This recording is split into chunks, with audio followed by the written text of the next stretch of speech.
लाठीमार, अश्रुधूर, बॅरिकेडला वेल्डिंग, त्यामध्ये electric current, हे सर्व कशासाठी? आपल्याच देशातील आपल्याच मुलांना रोखण्यासाठी.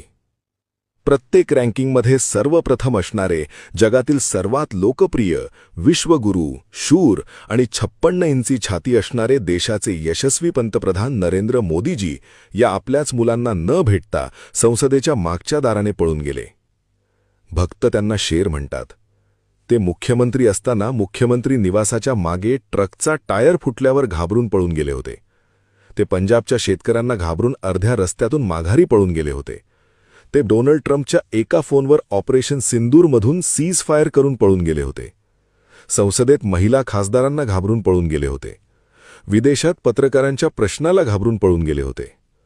आज आपल्याच मुलांना घाबरून पळून गेले. एवढा तर मिल्खा सिंग सुद्धा पळाला नसेल. पळू नका मोदीजी.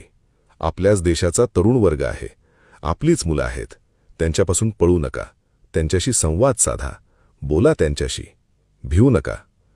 नाहीतर या तरुण पिढीला वाटेल देश सुरक्षित हातात नाहीये.